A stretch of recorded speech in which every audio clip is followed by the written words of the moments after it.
जी आपण आतुरतेनं वाट पाहत आहोत। माननीय राजसाहेब ठाकरे यांना विनंती करतो की त्यांनी आपलं मार्गदर्शन करावं।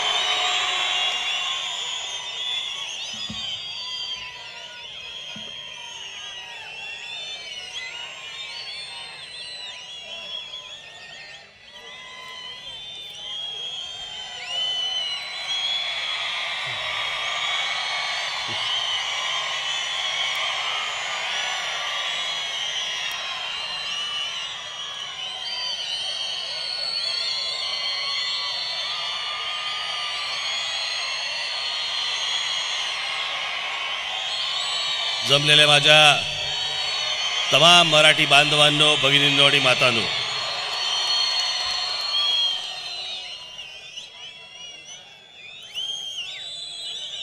आज मी जे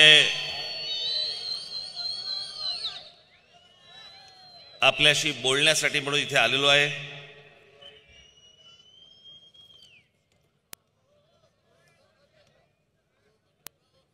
तो विषय अत्यंत गंभीर विषय आहे।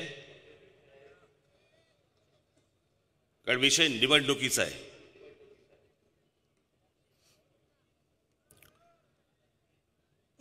खरं बघायला गेलं तर मी महाराष्ट्र नवनिर्माण सेना आज निवडणूक इथे लढवत नाहीये, लोकसभेची निवडणूक लढवत नाहीये, माझा कोणी उमेदवारही नाहीये। तरी मला जे माझं कर्तव्य मला पार पाडायचंय ते मी पार पाडतोय महाराष्ट्रभर।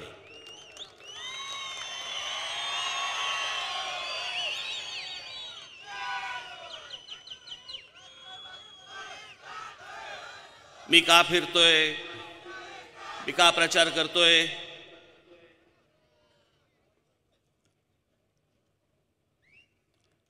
हे आज इथे 2 स्क्रीन लावलेले आहेत।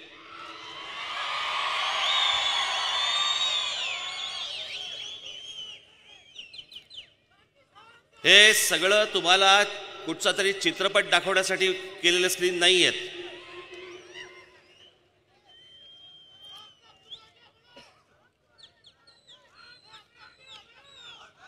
हे जे या सगळ्या लोकांना असं वाटतं की सगळे तुमची गंमत करू येतात, आता बस झाला।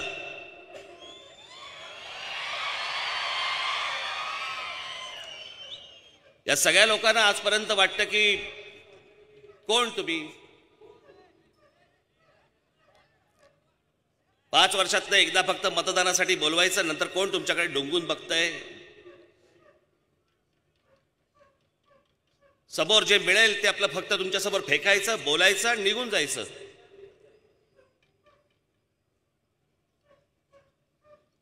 पण तुमच्या एक गोष्ट लक्षात येत नाहीये की मी अनेकदा माझ्या भाषणामध्ये सांगतो की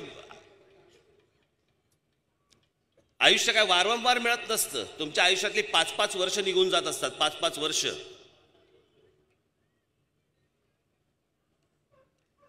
कोणी आज शाळेत असतो तो उद्या कॉलेजमध्ये जातो, जो कॉलेजमध्ये असतो तो उद्या नोकरी शोधत असतो,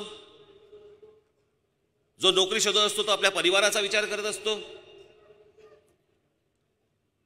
आणि या सगळ्या ज्या निवडणुका तुमच्या आयुष्यामध्ये येतात, ह्या सगळ्या निवडणुकांच्या समोर ज्यावेळेला ती माणसं येतात आणि तुमच्याशी खोटं बोलायला लागतात,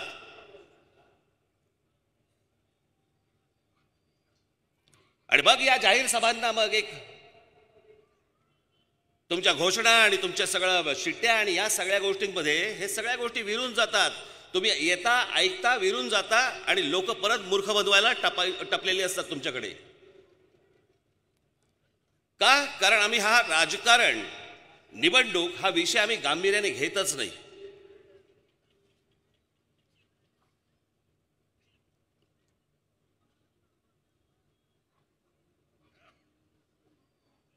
आज हे जे इथे तुम्हाला दाखवणार आहे नंतर, या तुमच्या सगळ्यांच्या आयुष्याशी निगडीत असलेल्या गोष्टी आहेत।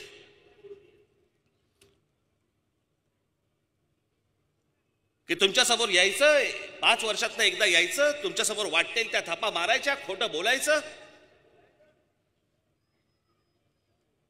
हुरळून जाऊन तुम्ही कुठेतरी मतदान करून मोकळं व्हायचं, आणि नंतर काय पदरी काय पडतंय आमच्या।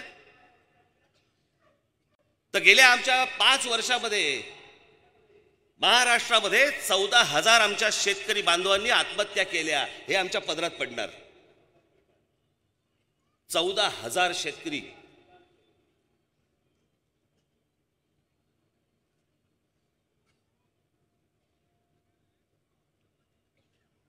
अगोदरचे वाईट म्हणून सांगून हे आले, हे त्यांच्यापेक्षा भयानक निघाले.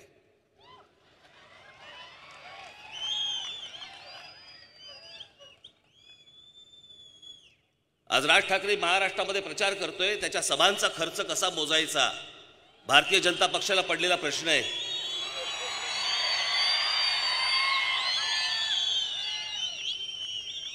मला असं वाटतं आमच्या सभांचा खर्च मोजण्यापेक्षा 5 वर्षात किती थापा मारल्या या मोजल्या तरी खूप झालं.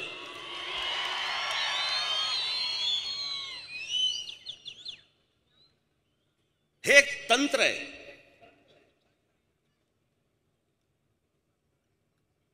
आणि तंत्र कसलं, तर एखादी गोष्ट, एखादी बातमी तुमच्यासमोर आणायची, मग ती जर समजा तुम्हाला त्रास देत असेल मग दुसरी बातमी आणायची, मग तिसरी आणायची, मग चौथी आणायची. सो इतक्या रोज काहीतरी गोष्टी आणायच्या की तुम्ही सगळ्या अगोदरच्या गोष्टी सगळ्या विसरून जाता.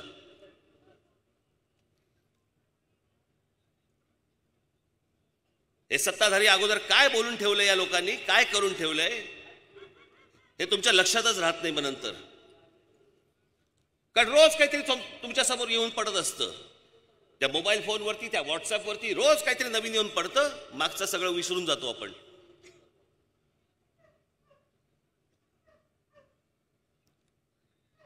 आणि या राजकारणी लोकांना, यांना सत्ताधाऱ्यांना हेच हवंय तुमच्याकडनं की अगोदरचं जे झालंय हे विसरून जा. आम्ही काहीतरी एक नवीन उभं करतो, ते लक्षात ठेवा.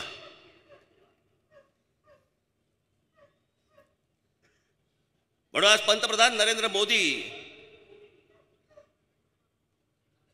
देशभर भाषण करताना जी स्वप्न दाखवली होती त्यांनी 5 वर्षापूर्वी, त्याबद्दल एक अवाक्षर काढायला माणूस तयार नाहीये. एक अवाक्षर. बोलतायत काय, तर पुलवामामध्ये झालेल्या आमच्या शहीद जवानांच्या नावाने मतं मागतायत.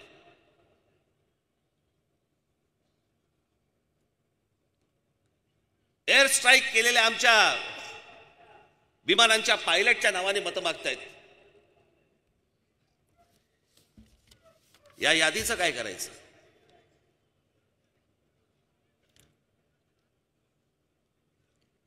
आर्थिक दुर्बलांना 10% आरक्षण. हा देश बाबांनो, हे तुमची सगळी जातीपातीमध्ये सगळी डोकी भडकवून, माथी भडकवून, एकमेकांच्या उरावर तुम्हाला यांनी नाचवलं. हा दलित आहे, हा मराठा आहे, हा या जातीचा आहे, तो त्या जातीचा आहे. कधी ह्याला सांगायचं आरक्षण देतो, कधी त्याला सांगायचं आरक्षण देतो. याच सरकारने सांगितलं होतं ना, आम्ही दरवर्षी 2 कोटी लोकांना रोजगार देऊ, सांगितलं होतं ना. जर दरवर्षी 2 कोटी लोकांना जर समजा या लोकांनी रोजगार दिला असता, तर 5 वर्षामध्ये साधारणपणे 10 कोटी लोकांना रोजगार मिळाला असता. 10 कोटी लोकांना रोजगार मिळाला असता, याचा अर्थ साधारणपणे घरची जर 4 माणसं पकडली तर 40 कोटी लोकांचा प्रश्न सुटला असता. झालं काय? एके दिवशी आमच्या पंतप्रधानाला एक झटका आला आणि एका रात्री त्यांनी नोटा बंद करून टाकल्या. या नोटाबंदीचा परिणाम काय झाला हे आता आकडे बाहेर येत आहेत. तर आमच्या देशातल्या अधिकृत आकडा, आमच्या देशातल्या साधारणपणे 4.5 ते 5 कोटी लोकांचे नोकऱ्या गेल्या. देशातल्या 4.5 ते 5 कोटी लोकांच्या नोकऱ्या गेल्या. जे 2 कोटी लोकांना दरवर्षी रोजगार देणार होते, त्यांच्या एका निर्णयाने या देशातल्या 4.5 ते 5 कोटी लोकांच्या नोकऱ्या गेल्या. हा अधिकृत आकडा, अनधिकृत माहीत नाहीत.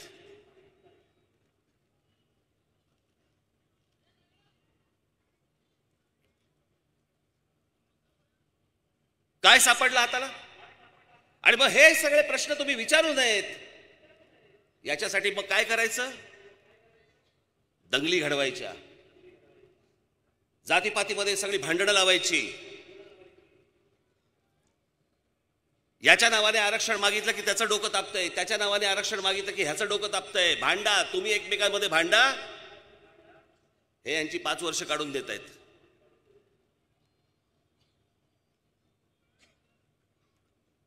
या विषय मागे पण बोललो होतो. मी पुन्हा सांगतो की जर महाराष्ट्रामध्ये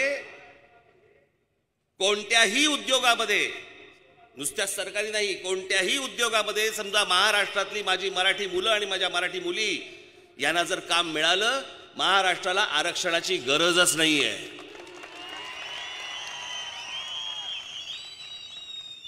आज बाहेरची लोक येत आहेत आणि तुमच्या राज्यामध्ये कामं घेत आहेत आणि आमच्या महाराष्ट्रामधला तरुण हातावर हात ठेवून बसलाय ग्रामीण भागात. मुंबईसारख्या ठिकाणी, पुण्यासारख्या ठिकाणी, नाशिकसारख्या ठिकाणी, नागपूरसारख्या ठिकाणी, ठाण्यासारख्या ठिकाणी, अनेक ठिकाणी अनेक कंपन्या येत आहेत, माणसं भरली जात आहेत. तुम्हाला माहिती? तुम्हाला नाही माहिती, महाराष्ट्राला माहितीच नाही. आमच्या मुलांना कल्पनाच नाही. आम्ही कशात गुंतलोय? आम्ही जातीपातीमध्ये भांडण्यात गुंतलोय. हा त्या जातीचा, हा या जातीचा, आरक्षण त्याला का, मला का नाही? आहेत कोणा नोकऱ्या? सरकारी नोकऱ्या आहेत. हे जे आपण बाबांनो आरक्षण आरक्षण जे बोलतोय ना, हे आरक्षण फक्त मिळू शकतं कुठे? जिथे सरकारी कारखाने असतील तिथे, जिथे सरकार असेल तिथे. खाजगी क्षेत्रामध्ये आरक्षण नाहीये. आणि आज देशभर जर समजा तुम्ही बघितलं तर सरकारी नोकऱ्या राहिल्यात किती? 4% आणि 5%. बाकीच्या नोकऱ्या कोणत्या आहेत? सगळ्या खाजगी क्षेत्रातल्या आहेत. मग हे फक्त तुमची जातीवरनं मतं मागण्यासाठी म्हणून, मतं मिळवण्यासाठी म्हणून तुम्हाला फक्त आमिष दाखवत आहेत आरक्षणाची.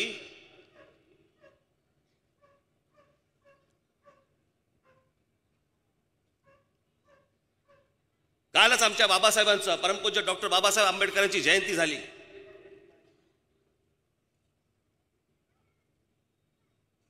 हे सरकार किती वर्ष बोलते? 5 वर्ष होत आली. बाबासाहेब आंबेडकरांचं आम्ही स्मारक करणार आहोत. कुठे आहे स्मारक?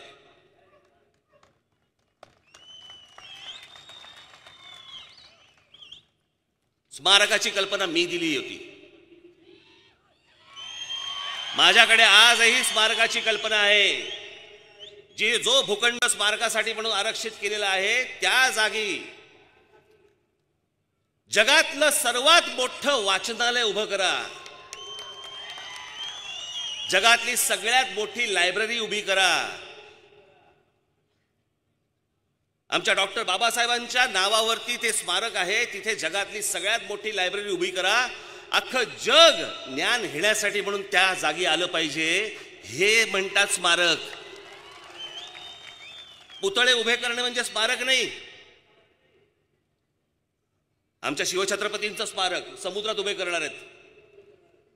पंतप्रधान गेले होते बोटीतनं समुद्रात माती टाकायला. काही येळा बांधवायला काय आहे की नाही लिमिट? आमच्या शिवछत्रपतींचं खरं स्मारक हे महाराजांचे आमचे गडकिल्ले जे आहेत हे त्यांचं खरं स्मारक आहे. ती नीट बनवा. ती जर उत्तम बनली तर आमच्या पुढच्या भावी पिढ्यांना आम्ही सांगू शकू की आमचा राजा कोण होता, आमचा राजा काय होता, त्याने काय उभं केलं. पण यांना या गोष्टी करायच्या नाहीयेत. तुम्हाला फक्त जातीपातीमध्ये फक्त गुंतवून ठेवायचंय. तुम्हाला धार्मिक गोष्टींमध्ये फक्त गुंतवून ठेवायचंय ना. तुमच्या नोकऱ्यांचा विषय संपवायचा आहे ना अजून कुठच्या गोष्टी करायच्या आहेत. हे बघा माझ्याकडे इथे काय झालं. स्वच्छ भारत. माझ्याकडे प्रचाराचा खर्च मागते भाजप. या नरेंद्र मोदींनी गेल्या 5 वर्षामध्ये ज्या सगळ्या फेल योजना आहेत, ज्या योजनांचं काही झालं नाही, त्याच्या फक्त जाहिरातींवरती केलेला खर्च हा 4880 कोटी आहे. नुसत्या जाहिरातींवरती केलेला खर्च हा 4,880 कोटी रुपये, फक्त जाहिराती.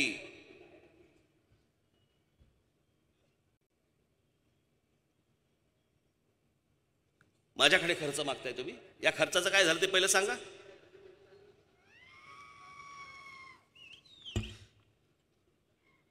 स्वच्छ Bharat, stand up India, make in India, कोणाला कामं मिळाली. मध्यंतरी एक नगरचा मुलगा माझ्याकडे आला होता. याच मेक इन इंडियामध्ये तो बोलला मला त्या मेक इन इंडियाचे मला मिळवण्यासाठी म्हणून मला इतके पैसे चालायला लागले, इतके पैसे घालायला लागले. त्याची अवस्था अशी होती की त्यांनी शेवटी आमच्या बाळा नांदगावकरांना फोन केला. माझं काहीतरी 9 तारखेला का 19 तारखेला माझं भाषण झालं, ते त्यांनी ऐकलं. तरुण पोरगा आहे आपल्या अहमदनगरचा, आणि त्यांनी बाळा नांदगावकरांना सांगितलं मी आत्महत्या करणार होतो, राज ठाकरेंचं भाषण ऐकलं म्हणून तुम्हाला फोन केलाय, मला त्यांना भेटायचंय.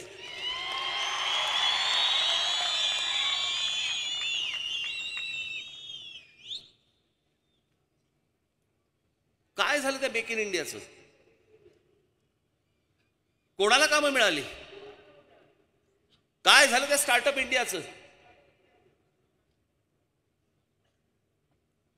मध्यंतरी ते टूम काढलं स्मार्ट सिटी. स्मार्ट सिटीमध्ये शहरं कुठची होती? त्यातलं एक शहर होतं सोलापूर. पण काय झालं त्या सोलापूर शहराचं?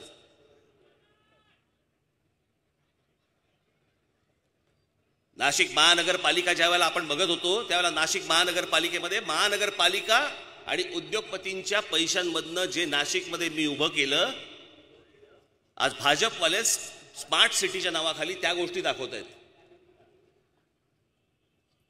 कारण त्याच्याकडे दाखवण्यासाठी काही नाहीच आहे, केलेल्या गोष्टी कोणत्याच नाही आहेत. मी तुम्हाला फक्त त्या स्मार्ट सिटीचं, कुठे गेला रे कागद? तो राहिला वाटतं, आहे त्याचा कागद? राहिला, ठीक आहे, राहू दे. तुम्ही ज्या शहरामध्ये राहताय, पंतप्रधान येऊन तुम्हाला स्वप्न दाखवतो माणूस. प्रत्येकाला असं वाटतं की मी एका चांगल्या शहरात राहावं, माझं कुटुंब एका चांगल्या शहरात राहावं. घरातनं बाहेर पडल्यावरती असं वाटावं की बाबा नाही, माझं उत्तम शहर आहे, ज्यांनी मला स्वप्न दाखवली त्यांनी माझ्यासाठी खरंच काहीतरी करून ठेवलं. दर 5 वर्षांनी कोणतरी नवीन येणार आणि कोणतरी वेगळं स्वप्न दाखवणार, परत त्या स्वप्नांचा विचका करून जाणार. खरं तर या नरेंद्र मोदींकडनं काय अपेक्षा ठेवल्या होत्या देशाने? मी मागे म्हटलं ना, 30 वर्षानंतर राजीव गांधींना 1984 साली ज्यावेळेला बहुमत मिळालं, 1984 नंतर 2014ला दुसऱ्या एका माणसाला बहुमत मिळालं. 30 वर्षानंतर या देशात कोणाला तरी बहुमत मिळालं. बहुमत, भारत नावाच्या देशामध्ये बहुमत मिळणं. या देशातल्या लोकांनी तुमच्यावरती प्रेम केलं. या देशातल्या लोकांनी तुम्ही सांगितलेल्या स्वप्नांवरती भरभरून मतदान केलं. आणि कालांतराने या देशाच्या लक्षात आलं तुम्ही खोटं बोललात या देशाशी. नरेंद्र मोदी या देशाशी थापा मारल्या, खोटं बोलले. आणि जी स्वप्न दाखवली त्या स्वप्नांबद्दल आज सकार शब्द हा माणूस काढायला तयार नाहीये. आमच्या शहीद झालेल्या जवानांबद्दल आज हा माणूस त्यांना पुढे करतोय आणि त्यांच्या नावाने मतं मागतोय.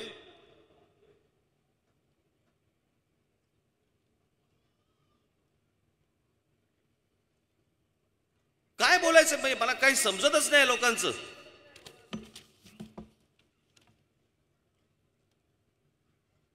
मी त्या दिवशी गुढीपाडव्याच्या सभेमध्ये मी सांगितलं होतं, गुढीपाडव्याची सभा बघितली असेल कदाचित तुम्ही. त्या गुढीपाडव्याच्या सभेमध्ये याच नरेंद्र मोदींनी जाहीर केलेला डिजिटल विलेज हरिसाल, मी आता जे बाबांना तुम्हाला दाखवणार आहे ना, हे तुम्ही हा हा हु हु करून बघू नका. हे गांभीर्यानेच पाहणं गरजेचं आहे. म्हणजे ही माणसं तुम्हाला काय प्रकारचं मूर्ख बनवतायत हे तुम्हाला कळेल. मी त्या दिवशी गुढीपाडव्याच्या सभेमध्ये जे दाखवलं होतं ते पहिल्यांदा मी आता तुम्हाला पहिलं ते दाखवणार आहे. ते पहिल्यांदा तुम्ही बघा. पहिलं गुढीपाडव्याच्या सभेतलं दाखव.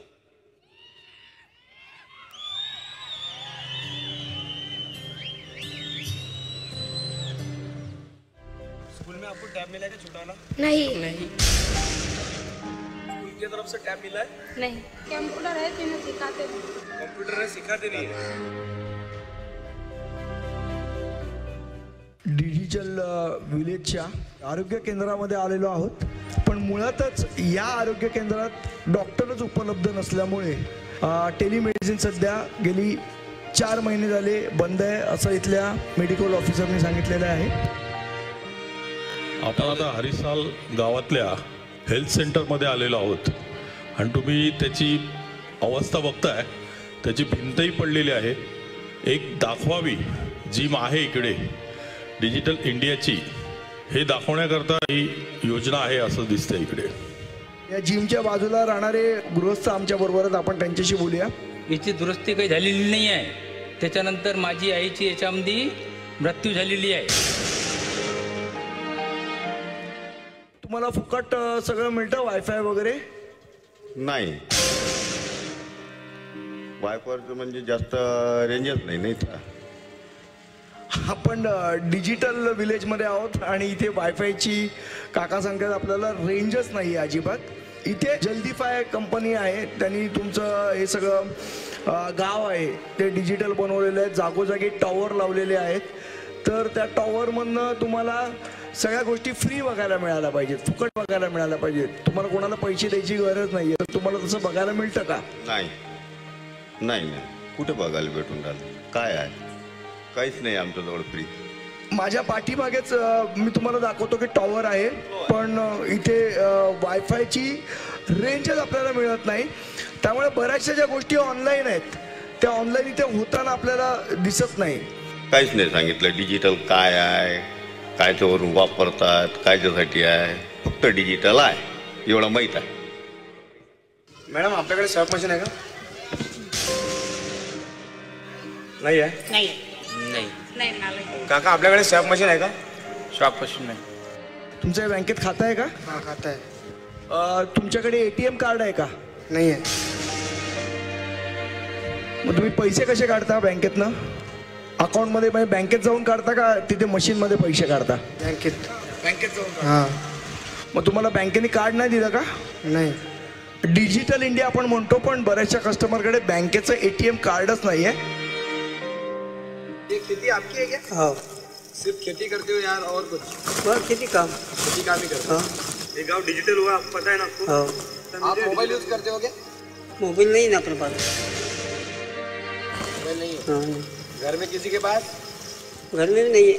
घर में भी नहीं है. नहीं.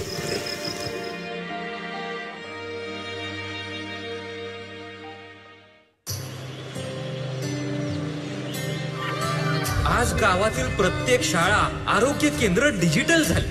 एवढंच काय, लोक ऑनलाईन व्यवहार करतायत. सुख समृद्धीचं फळ कसं झालं. आणि हरिसल मध्ये होऊ शकतंय तर देशात कुठं बी प्रगती होऊ शकते. हा चेहरा बघून ठेवून द्या. पुढे कर. हेच सरकारने सिद्ध केलंय. राष्ट्रीय आनंदाचं वाहे वार. हरिसालची जी डिजिटल विलेज इंडियाची ॲड आहे यूट्यूबवर आपल्याला सगळीकडे शासनाने जी प्रसारित केलेली ॲड आहेत त्या ॲडचे मॉडेल आपल्याला इथे सापडलेले आहेत. तुम्ही काय सांगाल? तुम्ही ॲड केलीत, मी लाभार्थीची ॲड केलेली, तुम्हाला खरोखर वाटतं की तुम्ही लाभार्थी झालात? सर त्याच्या बदलात मला काहीच बोलायचं नाही आहे. नाही, पण तुम्हाला लाभ मिळाला की नाही मिळाला? सर ते शासनालाच माहिती आहे मी कुठल्या वर्गाचा लाभार्थी आहे नाही आहे ते त्यांनाच माहिती आहे. तुमच्याकडे स्वॅप मशीन आहे का? माझ्याकडे नाही. पेटीएम? काहीच नाही.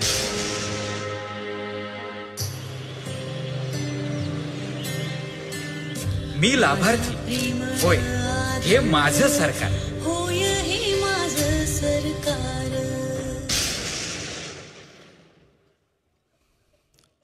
आता याच्यावर मुख्यमंत्री देवेंद्र फडणवीस माझ्याबद्दल काय बोललेत ते ऐका. तुम्ही मगाशी डिजिटल इंडियाचा विषय काढला होता, त्याच्यामध्ये राज ठाकरेंनी एक क्लिप काल दाखवली होती हरिसालची. हरिसाल डिजिटल झालं असं तुम्ही म्हणत होतात, मात्र त्यांनी पूर्ण पोलखोल केली त्याची. आजही तुम्ही जाऊन बघा हरिसालला. माझं म्हणणं राज ठाकरे गेलेच नाहीत, त्यांचे काही लोक गेले होते. राज ठाकरे मला कल्पना आहे राज ठाकरे त्या भागात गेले होते मेळघाटच्या, पण स्वतः हरिसालला गेले नाहीत. त्यांचे काही लोक गेले होते, त्यावेळी काही गोष्टी त्यांनी त्या ठिकाणी बघितल्या. पण माझं म्हणणं असं आहे, तुम्ही आज, माझं TV9 ला सांगणं आहे, तुम्ही आज हरिसालला जाऊन बघा. कधी कधी एखाद्या वेळेस तुम्ही गेल्यानंतर एखादी गोष्ट बंद असणं शक्य आहे, पण हरिसालमध्ये काय परिवर्तन झालंय आज तिथे जाऊन बघा. झालं, एक मिनिट झालं. आता ते चॅनलवाले हरिसालमध्ये जाऊन आले ते बघा.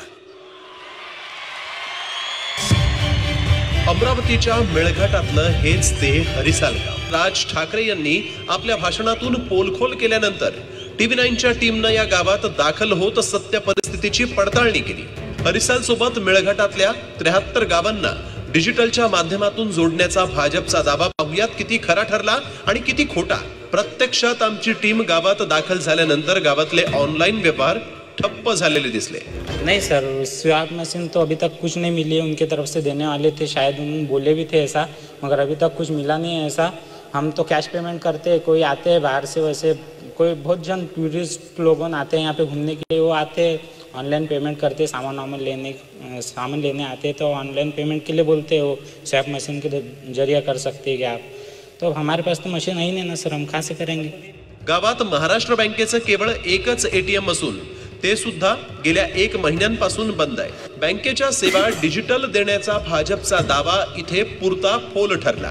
आता पाहूयात मोबाईल टॉवरची काय अवस्था आहे. हा सर्वात पहिले तर मी हे सांगतो तुम्हाला का भारतात हा पहिला जो डिजिटल विलेज आहे हरिसाल, इथं पेपरबाजी हे ते केलं गेलं आहे. आणि त्याच्यात माहीत पडलं होतं का 4G टावर लावणार आहे, पण कुठेही 4G टावरचं इंटरनेट आम्हाला इथं भेटलं नाही आणि भेटतही नाही. डिजिटल गावामध्ये साध्या मूलभूत सुविधा नाहीत. ऐका ग्रामस्थांच्याच तोंडून. यहाँ पे तो सर कुछ भी नहीं मिला अभी तक. जैसा बोलते हैं टावर का दिख रहा है, टावर ही ना रोड है ना कुछ है, बाकी पानी की व्यवस्था नहीं, ना कुछ खेती में कुछ है नाही. प्रत्यक्षात आपणही बघितलं की याच ठिकाणचं ATM मशीन बंद आहे, मोबाईलचं टावरही नेटवर्क नाही आहे, शिवाय पाणी या स्थानिक नागरिकांना मिळत नाही, रस्त्याची सुविधा देखील या ठिकाणी नाही आहे. आता आणखीन एक धक्कादायक माहिती TV9च्या रियालिटी चेक मधून समोर आली. भाजपच्या जाहिरातीत गोपालकृष्ण ऑनलाईन सेंटरचा संचालक मनोहर खडके याची सत्य परिस्थिती राज ठाकरे यांनी व्हिडिओतून समोर आणली. मॉडेल आपल्याला इथे सापडलेले आहेत. तुम्ही काय सांगाल, तुम्ही ऍड केलीत, मी लाभार्थीची ऍड केलेली, तुम्हाला खरोखर वाटतं की तुम्ही लाभार्थी झालात? सर त्याच्या बदलात मला काहीच बोलायचं नाहीये. नाही, पण तुम्हाला लाभ मिळाला की नाही मिळाला? सर ते शासनालाच माहिती आहे मी कुठला वर्गाचा लाभार्थी आहे नाही आहे, ते त्यांनाच माहिती आहे. मात्र TV9च्या रियालिटी चेक मध्ये आणखीन एक धक्कादायक परिस्थिती समोर आली. ती म्हणजे मनोहर जाहिरातीत लाभार्थी दाखवण्यात आला होता, मात्र हाच मनोहर आता मूळ रोजगाराच्या शोधात आपलं दुकान बंद करून शहरात गेल्याचं नागरिकांनी सांगितलं. तर कामाच्या शोधासाठी पुण्याला गेला असं माहीत पडलं आम्हाला, आणि दुकान कमीत कमी 4-5 महिन्यापासून बंद पडलेली आहे. आणि जो मुलगा होता इथं ऑनलाईनचा काम करणारा, त्याचं काही ऑनलाईन इथं चालू नाही राहिलं होतं. हरिसाल गाव डिजिटल झाल्याचा गाजावाजा भाजपनं संपूर्ण देशामध्ये केला. त्यानंतर राज ठाकरेंनी भाजपची पोलखोल करत हरिसालची परिस्थिती उघड केली. या दोघांचेही दावे पडताळत TV9नं रियालिटी चेक केला आणि या रियालिटी चेक मध्ये भाजप फोल ठरली. भाजपचे जाहिरातीतले दावे खोटेच असल्याचं सिद्ध झालं. राजकारणात हेवे दावे केले जात असले तरी राज यांनी व्हिडिओतून दाखवलेली परिस्थिती आणि TV9नं केलेला रियालिटी चेक दोन्ही भाजपला तोंडावर पाडणारेच ठरले. सुरेंद्र आकोडे, TV9 मराठी, अमरावती.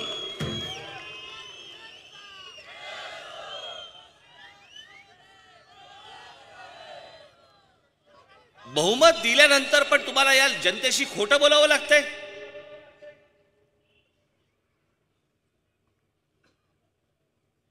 पंतप्रधानांनी जाहीर केलेलं पहिलं डिजिटल गाव म्हणून ज्या ठिकाणी तुम्ही जाऊन जाहिरात करता तिथली स्थानिक लोक तुम्ही त्यांच्याशी बोलून त्यांना समोर आणता, तो जो त्या जाहिरातीतला जो मुलगा आहे ना, जो हरिसाल गाव सोडून तिथून निघाला, मी आज तुमच्या समोर त्याला मुद्दामून बोलवलाय. बोलो.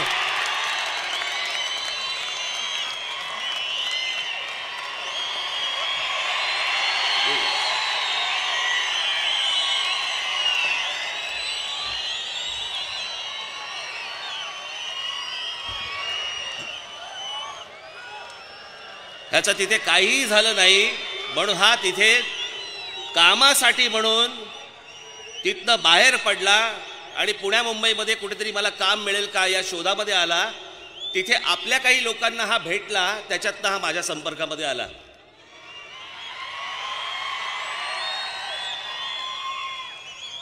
भारतीय जनता पक्षाचे तिथले जे कोणी लोक आहेत, नेते तिथले आहेत, ते ह्याला शोधतायत, त्याला फोन करतायत की झालं चुकलं, आमच्याकडनं विसरून जा, परत ये आमच्याकडे, आम्ही तुला सगळ्या गोष्टी देतो.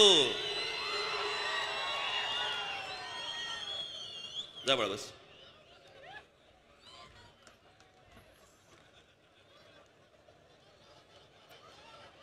मुलं एवढी सगळ्या नोकऱ्या बघत असतात, घरदार असतं, रोज संध्याकाळी जाऊन आपल्या आई वडिलांना उत्तर द्यायचं असतं.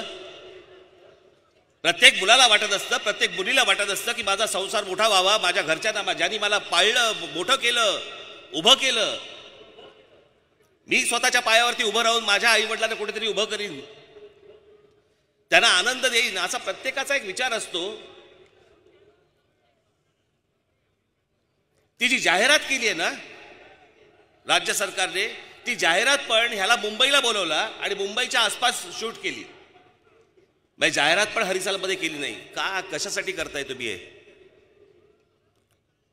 मुख्यमंत्र्यांनी सांगून दाखवा आता, माझा दावा खोटा आहे का?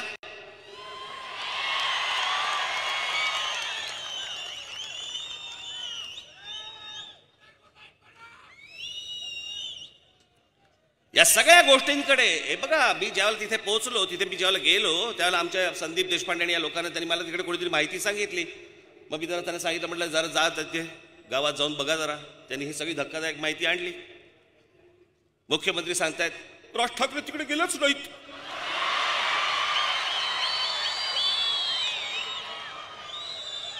माझं असं म्हणणं आहे, मग ज्या मुख्यमंत्र्यांनी महाराष्ट्राला सांगितलं की मी 1,20,000 विहिरी महाराष्ट्रामध्ये बांधल्या, कोणत्या विहिरीवरती पाणी काढायला मुख्यमंत्री गेले होते?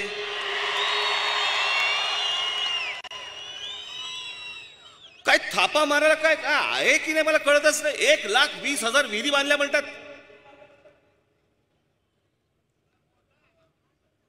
आणि महाराष्ट्रामधली साधारणपणे 27-28,000 गावं आज दुष्काळग्रस्त म्हणून जाहीर केली आहेत.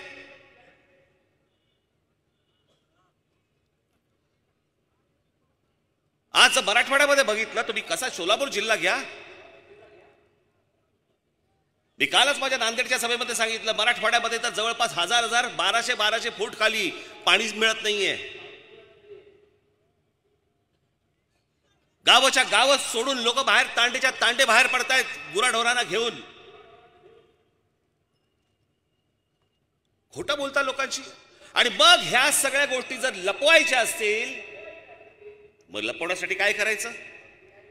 सोपा उपाय, साधा उपाय तुमच्यासाठी. तुमच्या सगळ्यांच्या जाती बाहेर काढायच्या आणि मग जाती जातीमध्ये भांडणं लावून द्यायची. मग बसा भांडत. नंतर कशाला तुम्ही जातीपातीमध्ये भांडायला लागला, धार्मिक भांडायला लागलात की तुम्ही नंतर विचारताय कशाला कुठच्या नोकऱ्या आणि कुठचं पाणी आणि कुठचं शिक्षण?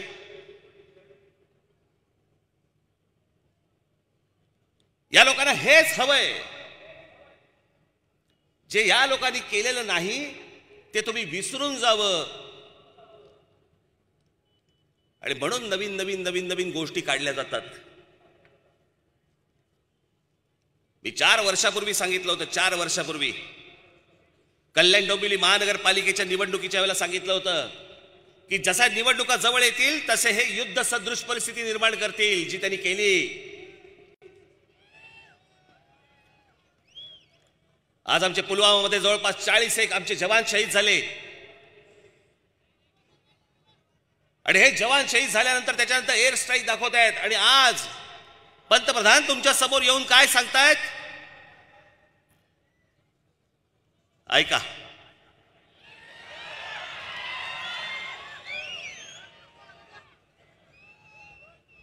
मैं आपसे कहना चाहता हूं मेरे देश के फर्स्ट टाइम वोटर को, आप भी संकल्प कीजिए ऐका कि पहला वोट आपका जो आपके जीवन की ऐतिहासिक घड़ी है, आपके जीवन पर याद रहेगा कि पहला वोट कब डाला, कहां डाला, कौन सा चुनाव था, किसको डाला, ये जीवन भर याद रहने वाला है. हर किसी को पहली घटना याद रहती है. मैं जरा कहना चाहता हूं मेरे फर्स्ट टाइम वोटरों को, क्या आपका पहला वोट पाकिस्तान के बालाकोट में एयर स्ट्राइक करने वाले वीर जवानों के नाम समर्पित हो सकता है क्या? मैं मेरे फर्स्ट टाइम वोटर से कहना चाहता हूं कि आपका पहला वोट पुलवामा में जो वीर शहीद हुए उन वीर शहीदों के नाम आपका वोट समर्पित हो सकता है क्या? जवानांच्या नावाने मतं मागतात. आता ज्यांच्या घरातला एक तरुण गेला त्या कुटुंबाकडे बघायला कोणाला वेळ नाहीये, त्यांच्या घरी काय दुःखाचा डोंगर कोसळला असेल त्या परिवाराकडे कोण बघणारे काय बघणारे माहीत नाही आणि आमचे पंतप्रधान त्या शहीद जवानांच्या नावाने तुमच्याकडे मतं मागतायत. मी अशा इतका निर्लज्ज मी पंतप्रधान आजपर्यंत मी कधी बघितलं नाही, आजपर्यंत कधी बघितलं नाही मी. देशाला दाखवलेल्या स्वप्नांच्या व्यतिरिक्त या सगळ्या गोष्टींवरती म्हणजे याच्यासाठी तुम्हाला हे सगळं हवं होतं म्हणून पुलवामा घडलं का? मग मी ज्या वेळेला तेव्हा सांगितलं होतं की 4 वर्षापूर्वी की युद्ध सदृश परिस्थिती निर्माण करतील, हे त्याचंच द्योतक आहे. याच पंतप्रधानांच्या मनामध्ये आमच्या वीर जवानांबद्दल, देशाची सरहद्द जे सांभाळतायत, जे देश सांभाळतायत, आज अनेक सोलापूरचे देखील अनेक जवान तिकडे असतील, या जवानांबद्दल याच नरेंद्र मोदींच्या मनामध्ये काय आहे पुन्हा एकदा ऐका. मी हे तर प्रत्येक सभेमध्ये ऐकवणार आहे. सेना में एक जवान जितना साहस करने का ताकत रखता है ना, उससे ज्यादा साहस करने का ताकत व्यापारी रखता है. सेना में एक जवान जितना साहस करने का ताकत रखता है ना, उससे ज्यादा साहस करने का ताकत व्यापारी रखता है. आमच्या देशाचा जवान याच्यापेक्षा साहस करणारा कोण तर व्यापारी असतो. आमच्या जवानाबद्दल आमच्या पंतप्रधानांच्या मनामध्ये काय आहे? जो तिकडे गोळ्या खातोय, जो तिकडे शहीद होतोय, जो तिकडे मरतोय, त्याच्यापेक्षा साहसी कोण आहे तर म्हणे व्यापारी आहे. हे ज्या माणसाच्या मनात असेल त्या माणसाचा विचार काय असेल? जो आता झालेल्या घटनांबद्दल जर समजा तुमच्याकडे मतं मागत असेल, कोण तुम्ही आहात त्यांच्यासाठी? त्यांच्या डोक्यात जे चालू आहे ना आता, हे नरेंद्र मोदी आणि अमित शहा या दोघांच्या डोक्यात जे चालू आहे ना, हे सगळं रशियाच्या लेवलवरती घेऊन जायचंय. रशियाच्या एक 8-10 फक्त लोकांच्या हातामध्ये या देशाची सूत्र असणार. 8-10 लोक फक्त सगळ्या ह्या गोष्टी सांभाळणार. अर्थकारणापासून सगळ्या गोष्टी एक 10 लोक बघणार. बाकी तुम्ही कोण? तुम्ही गुलाम. तुम्हाला बोलायला स्वातंत्र्य नाही. आज आमचे पत्रकार बांधव कुठे आहेत? इथे आहेत.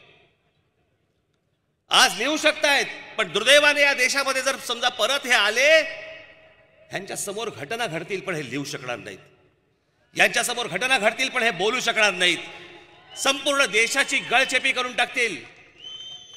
तुम्हाला उद्या कुठच्या एखाद्या अन्यायाबद्दल समजा विरोधामध्ये जर बोलायचं असेल, तुम्हाला बोलता येणार नाही. हे त्या प्रकारे घेऊन जायचा प्रकार सुरू आहे. जे 1934, 35, 31च्या काळामध्ये जे ॲडॉल्फ हिटलरने जे केलं ना जर्मनीमध्ये, त्या वाटेवरती हे भारत यांना न्यायचं आहे. या भारतातली संपूर्ण लोकशाही मोडून काढायची आहे. या भारतामधल्या सगळ्या संस्था मोडून काढायच्या आहेत.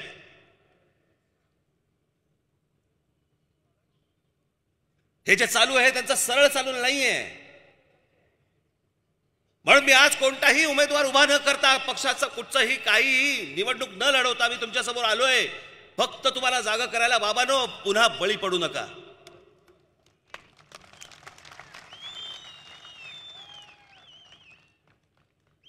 नरेंद्र मोदी आणि अमित शहा या देशाच्या राजकीय क्षितिजावरनं नाहीसे झाले पाहिजेत. या दोघांना तर नाहीच नाही, परंतु या दोघांना मदत होईल अशाही कोणाला मतदान करायचं नाही.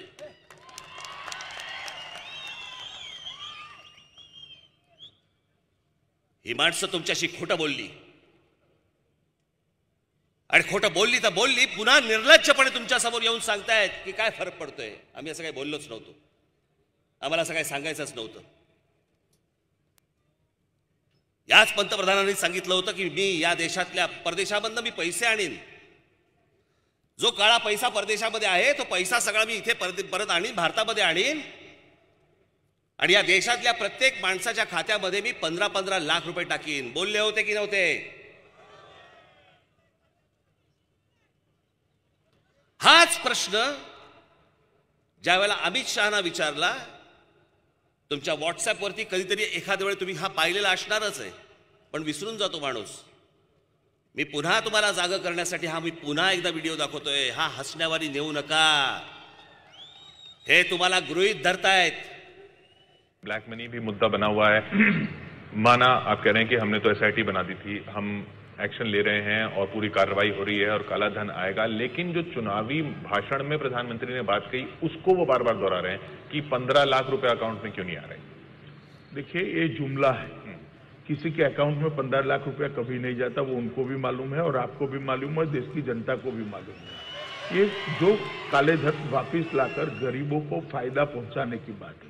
उनकी योजनाएं बनती, उनके फायदे के लिए काम होता है. इस माध्यम से पैसा जाता है, किसी को कैश कभी नहीं दिया जाता, वो सबको मालूम है. ये भाषण देने का एक तरीका है, एक जुमला है.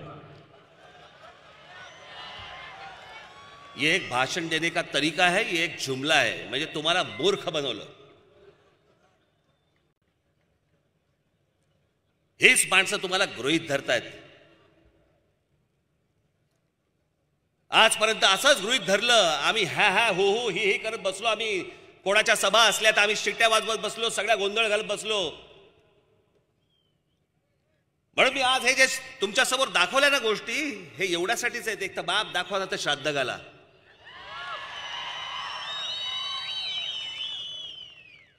माझ्या अनेक अजून पुढे अनेक सभा आहेत, त्या सभांमध्ये मी अजून काही गोष्टी मांडणारच आहे. पण मी आज जो तुमच्याकडे आलोय तो फक्त तुम्ही जागे राहा. हे लोक वाटतील ते सांगतील. या लोकांनी ज्या प्रकारचा पैसा आज लुबाडलाय या देशामधनं, तुम्हाला अंदाजच नाही भाजपवाल्यांनी काय कहर करून ठेवलाय तो. या निवडणुकीच्या तोंडावर मी तुम्हाला सांगतोय, हे पैसे वाटतील, घ्या.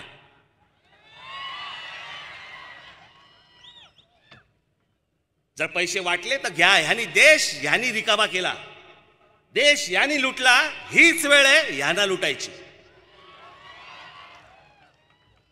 पण यांच्याकडे परत डुंकून देखील बघू नका. काय हो,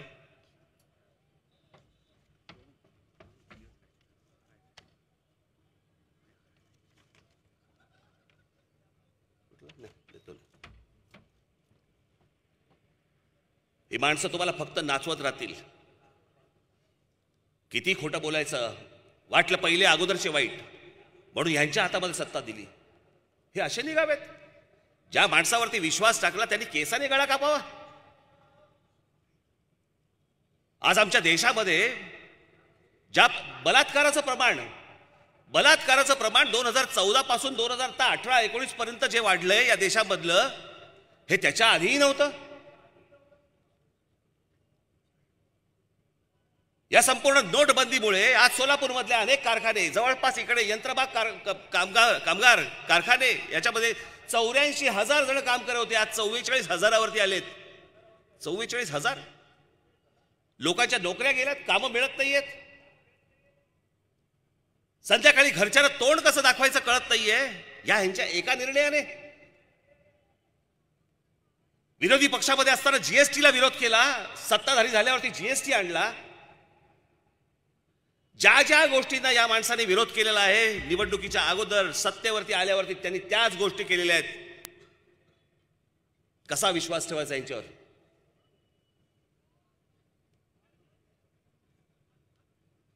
कोणतीही गोष्ट करायला तयार नाहीत, नोकऱ्या लावायला तयार नाहीत, शेतकऱ्यांचा प्रश्न सोडवायला तयार नाहीत. शेतकऱ्यांचं तुम्हाला कर्ज माफ करता येत नाहीये, उद्योगपतींचं कर्ज माफ करता येतं. आज या देशामध्ये अनेक असे उद्योगपती आहेत की ज्यांचे पैसे परत येऊच शकत नाहीत. असे पैसे किती आहेत? जवळपास 8.5 लाख कोटी आहेत. त्यातले जवळपास या सरकारने, मोदींच्या सरकारने जवळपास 2.5 लाख कोटी रुपये माफ केले. कारण काय म्हणे, परत येणारच नाहीयेत. 2.5 लाख कोटी. या सगळ्या धनदांडग्यांसाठी म्हणून या सगळ्या गोष्टी सुरू आहेत का? मग ज्या तरुणांनी आशा ठेवली, ज्या तरुणींनी आशा ठेवली, ज्या माझ्या माता भगिनींनी आशा ठेवली, ज्या शेतकरी माझ्या बांधवांनी आशा ठेवली, या तमाम जनतेने जी आशा ठेवली, त्यांचं काय झालं? पुन्हा त्यांच्या आयुष्यात परत तेच, हेच का ते अच्छे दिन? याच्यासाठी लोकांनी रांगा लावल्या त्यावेळेला. मोदी मोदी मोदी म्हणून ओरडत होते लोक सगळेजण, आणि याच्यासाठी म्हणून मतदान केलं.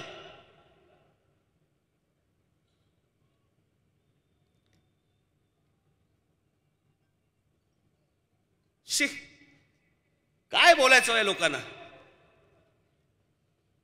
मला बोलताना सुद्धा यांच्याबद्दल लाज वाटते आता.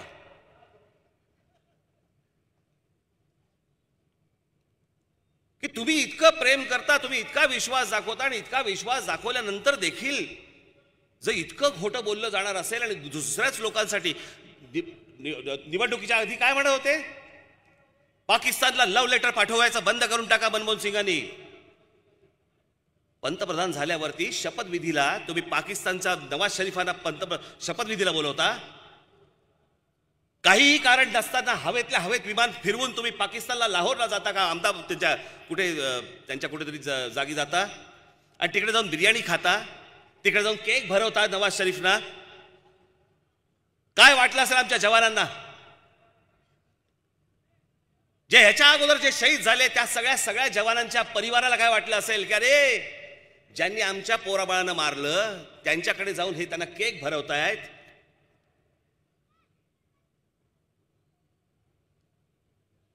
आधी वारे बाप काय वाटेल ते सांगितलं. त्यांनी 1 मारला तर 4 मारा. गोळीचं उत्तर गोळीने गेलं पाहिजे, आणि सगळ्या खोट्या गोष्टी करता. हे उरीचं झालं, त्याच्या अगोदर तुमचं पठाणकोट झालं, त्याच्यानंतर हे आता पुलवामा झालं. प्रत्येक अशा घटना ज्या ज्या वेळेला घडलेल्या आहेत त्या वेळेला देशामध्ये निवडणुका लागलेल्या आहेत. निवडणुकांसाठी म्हणून आमचे जवान वापरून घेणार.